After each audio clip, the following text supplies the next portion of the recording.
Gusto mo bang malaman ang sikreto ng financial abundance? Nako, kung gusto mo talagang malaman, may papakita po ako sa inyo talagang napakagandang storya na makakatulong po sa inyo. So tune in, don't tune out. Videos that will make you wealthy and debt-free.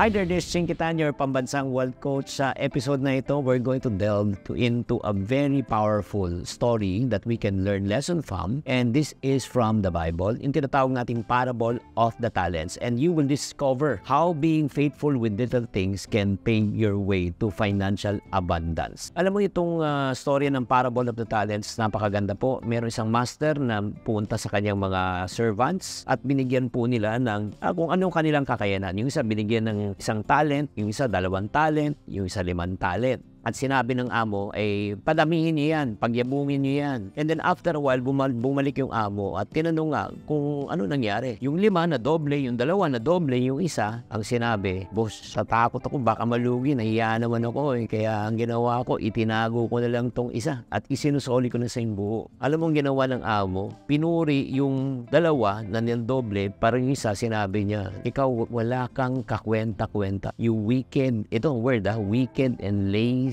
servant. Oo, tamad ka. Akin na, yung binigay ko sa iyo. At ipinagkaloob pa niya sa yung pinakamarami. Diba? Bakit kaya ganun? Kung titignan po natin anong ibig sabihin po at nirepresent yan when it comes to applying to our personal finance, paano tayo magkakaroon ng financial abundance? Una, yung prinsipyo po, pagdating po sa paghawak ng pera is being faithful with the small amount. Oo, pag-usapan na po natin being faithful in a small amount. Yung pag-iipon po, yan, pag-iipon po. Kung gusto nyo talagang magkaroon ng financial abundance, matuto kang mag-ipon. And then sinasabi nga ng ibang tao Chinky, paano pa ako mag-iipon? Aliit-liit nga lang kinikita ko. Saka na ako mag-iipon pag lumaki nakita ko. Ito lang po sasabihin ko po sa inyo reality. Kung hindi tayo matuto mag-ipon sa maliit, hindi ka rin matututo mag-ipon pag malaki na. Di ba? Ganun din yan Kung hindi mo kayang paluguin ang iyong maliit na pera mo ngayon, hindi mo rin kayang palaguin kung malaki na yung pera mo kasi hindi ka naman marunong Ibig sabihin, pag dumami na, gumaling ka na. Pag dumami ng pera mo, makakaipon ka na. No! Ito realidad. Real talk lang po tayo. The more money you make, the more you spend. Kung mas malaki kinikita mo, mas malaki gagastusin mo. Kaya nga, importante po, kung gusto natin matutunan, kung tayo po ay marunong mag-impok sa maliit, matututo tayong mag-impok sa malaki. Ang kagandahan yan, makikita ng Diyos, ay nakong galing-galing talaga nito, marunong to mag-umpisa sa piso,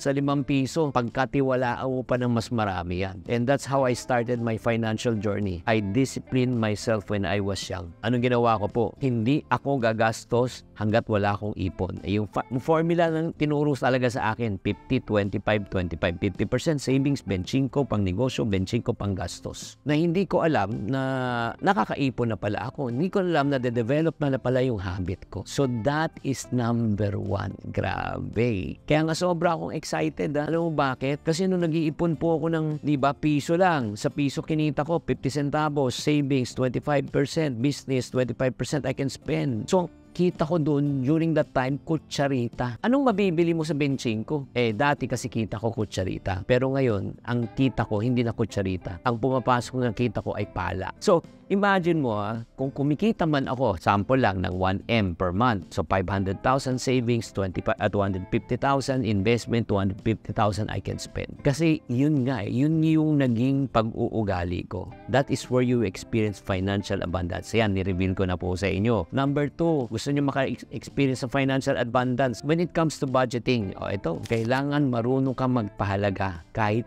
piso. Huwag mo sabihin, piso lang yan. Tatawad ka, piso lang yan. Ito lang po sabihin ko po sa inyo. Pag walang piso, walang 100. Walang 100, walang 1,000. Pag walang 1,000, walang 100,000. Walang 100,000, walang milyon. Kung hindi ka marunong magpahalaga ng piso, huwag ka na umasa na ikaw ay magiging milyonaryo. Lalo na, like for example, yung maliliit kasi na bagay, di ba, yung sa paggastos na hindi natin pinapansin. Ito lang pag bumili ka lang ng ticket ng loto, again, no offense men sa mga bumibili, di ba? Kung kaya mo naman, walang problema. Pero hindi napapansin lang, 20 pesos yan.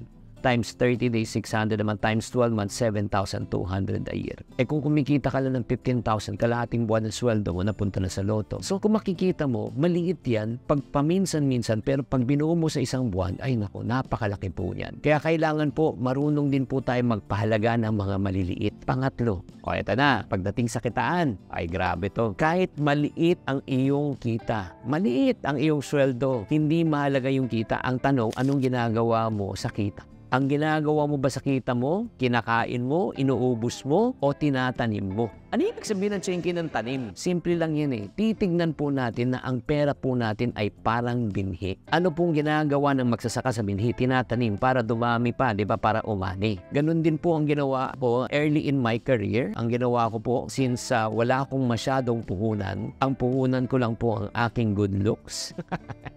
Ang puhunan ko po ay laway. Anong ginawa ko? Nag-ahente po ako, nagbenta po ako ng toilet paper na walang puhunan. So nanghiram po ako ng konting toilet paper sa nanay ko. Siya po kasi nagbebenta ng wholesale, ako nagbebenta ng retail. At inaalok ko sa classmate, teachers, principal ko po. At buti lang naawa yung principal at binili yung buong supply ng school galing po sa akin. So yun po yung tumustos sa akin nung ako po ay nag-aaral. Kumikita na rin po ako. Bakit po? Kahit maliit ang kita ko, kada toilet paper ang kinikita ko lang yata 20 centimos. Pero okay lang yan. Bakit? Kasi naman, consistent naman siya. Kaya guys, huwag niyong hihintayin na sabihin niyo sa sarili niyo. Tsaka na lang ako mag-uumpisa ng negosyo pag meron na ako malaking pera. Ay grabe, sabihin ko po sa inyo, kung ikaw may hawak kang 500 ngayon at di mo kayang padamihin yung 500 mo, pag dumating yung 50,000 o 500,000 o 5 million mo, hindi mo rin kayang padamihin. Bakit? Dahil hindi mo pa alam. Kaya kung marunong ka magpalago ng pera sa maliit, pag dumating ang malaki, matututo ka rin magpalago. Grabe no? Ang galing ng principle talaga nito. Faithfulness in the little things. And last but not the least, ito na. Chinky, paano makakipag-invest? Bariya lang yan. Importante, hindi po bariya ngayon. Ang importante, mag-umpisa ka ngayon. Patak-patak lang. Oo. Make regular investment. Kahit na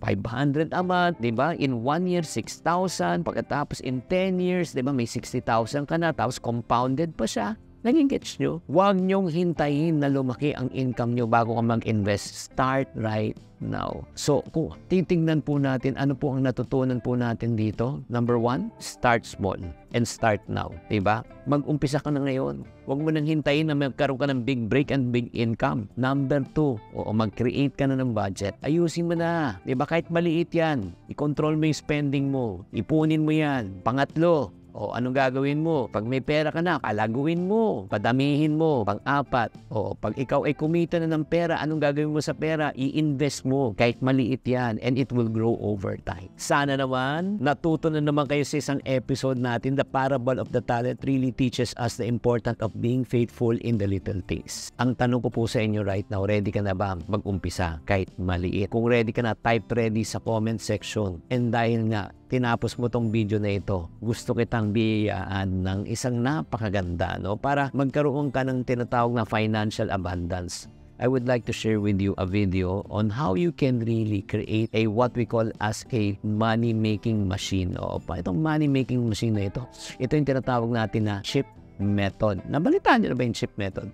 Ano ba yung chip method na yan? Itong method na ito, pag natutunan nyo to, ito na magpaparetire sa inyo at magpapaginhawa ng buhay nyo. Kung gusto nyo maunawaan kung ano yan, punta na lang kayo sa comment section at hanapin nyo na lang po yung link na panunuorin nyo po yung video na yan. Maraming salamat po. Sana naman natutunan nyo sa episode na ito on the secret of financial abundance is by starting small and being faithful with the little things. If you like this video, don't forget to like, and don't forget also to follow and subscribe. Yan lang hinihingi ko po sa inyo. Tatandaan, tamang karunungan, tamang disiplina ang susi sa pagyaman.